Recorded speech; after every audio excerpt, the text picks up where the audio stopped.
Selamat siang untuk Bapak dan juga teman-teman sekalian yang sedang menonton. Perkenalkan nama saya Rifa Tarengil dengan NIM 14SD 20001.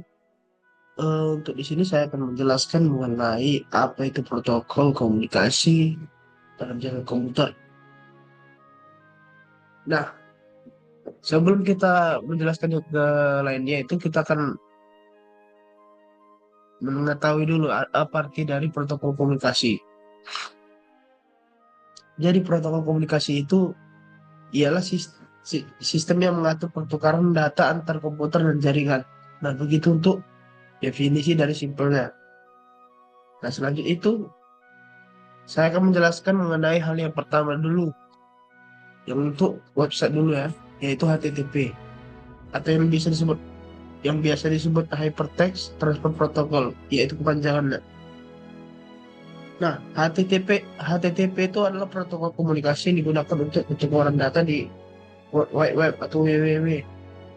Nah, ini biasanya itu www ini bisa kita lihat di search engine gitu, seperti Google Chrome. Nah, protokol ini memungkinkan browser atau klien dan server untuk bertukar informasi seperti HTML, gambar, atau video. Nah, berhubungan dengan website. Nah, untuk cara kerja dari HTTP ini, yang pertama itu ada klien, misalnya browser ya, mengirim permintaan HTTP ke server. Nah, kedua itu server memproses permintaan dan mengirim respon HTTP yang berisi data yang diminta seperti halaman web. Nah, yang dikomunikasi dilakukan melalui metode ini yaitu yang pertama itu ada GET untuk mengambil data dari server, yang kedua itu ada POST untuk mengirim data ke server misalnya formulir, yang ketiga ada PUT untuk memperbarui data yang nggak ada, dan yang keempat yang terakhir itu ada delete untuk menghapus data. Nah, jika kita bertanya-tanya apa itu perbedaan HTTP dengan HTTPS. Nah, mungkin di sini saya akan menjelaskannya kalau HTTPS itu tingkat keamanannya yang dimiliki dari HTTPS itu lebih tinggi karena dia menggunakan SSL kalau nggak salah. Nah, ada di dalam slide. Nah, di sini kita lihat ada tingkat keamanan data yang dimiliki. HTTPS merupakan versi yang lebih aman dari HTTP. Benar, karena menggunakan enkripsi untuk mentransmisikan data sehingga lebih sulit diakses pihak yang tidak berwenang atau seperti hacker atau perpetrators lainnya. Nah, perbedaan lainnya itu seperti ini, ada di port, ya, port HTTPS itu menggunakan port 443, sedangkan HTTP menggunakan port 80. Nah, untuk sertifikat digitalnya HTTPS itu membutuhkan sertifikat digital SSL, Secure Socket Layer yang berbayar, sedangkan HTTP tidak. Nah, seperti yang saya bilang. Nah, untuk tingkat keamanan data itu HTTPS menggunakan enkripsi yang untuk melindungi data yang dikirim sehingga mencegah pihak ketiga menyadap data. Nah, yang keempat itu ada peringkat browser. Browser akan memberikan penguatan jika website yang dikunjungi tidak menggunakan HTTPS. Dan yang terakhir itu ada ranking SEO. Google menetapkan protokol domain sebagai salah satu faktor penentu ranking SEO websitenya. Nah, ada tambahan lagi di sini ada dibilang HTTPS itu dikembangkan oleh Netscape Communication Corp atau perusahaan berbasis IT. Untuk cara penggunaan dari protokol ini itu ya ini seperti yang di depan layar itu untuk membuka halaman web dan mengambil data dari REST API. Nah, yang kedua itu protokolnya ada yang namanya FTP atau File Transfer Protocol. Nah, protokol jaringan ini yang digunakan untuk mentransfer file antar komputer melalui jaringan seperti internet. Nah, cara kerjanya itu seperti yang di depan layar ini, yaitu yang pertama ada client FTP seperti Kanjila, terhubung ke server FTP. Yang kedua itu ada penggunaan data mengunggah atau mengupload atau mengunduh download file. Nah, dua itu untuk mendukung dua mode yaitu satu aktif server memulai koneksi data ke klien. Kelima ada pasif. Klien memulai koneksi data ke server lebih cocok untuk firewall. Nah, faktanya protokol FTP standar tidak terenkripsi ini sehingga data seperti username dan password dapat disadap. Nah, itu kalau FTP. Lalu bagaimana cara menanggulanginya? Itu seperti ini. Kita menggunakan FTPS dan SFTP adalah versi FTP yang lebih aman. Nah, untuk ini FTP menggunakan port yaitu 21 dan SFTP itu menggunakan 22. Untuk penjelasannya itu seperti ini. FTPS menggunakan enkripsi SSL atau TLS untuk mengamankan data saat ditransfer.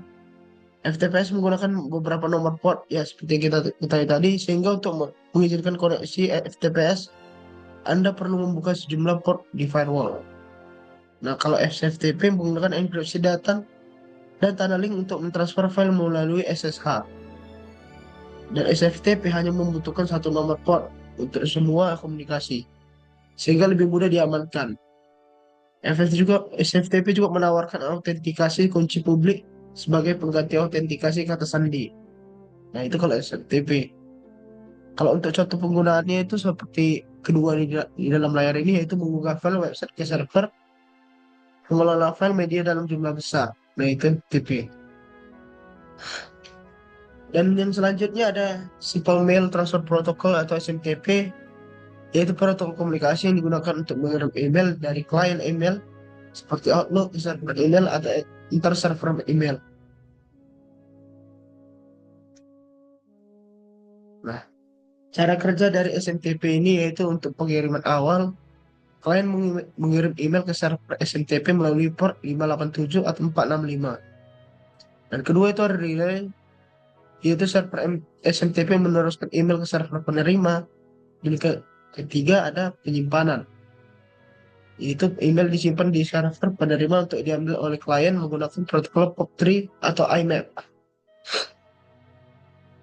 Kalau misalnya bertanya untuk keamanannya itu menggunakan enkripsi TLS dan SSL untuk melindungi data, atau per defaultnya itu 25 tanpa enkripsi, 587 untuk TLS dan 465 atau SSL. Dan bisa disimpulkan di sini SMTP sudah aman.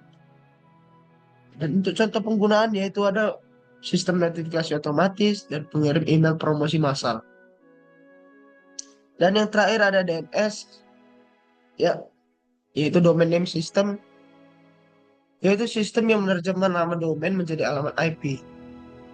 DNS juga berfungsi sebagai buku telepon internet yang menghubungkan nama domain yang mudah diingat dengan alamat IP yang digunakan komputer untuk berkomunikasi.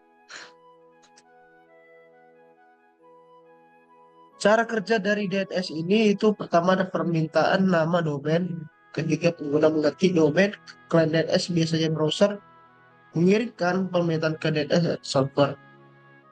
Dari resolusi nama domain, resolver mencari alamat IP yang sesuai melaluinya.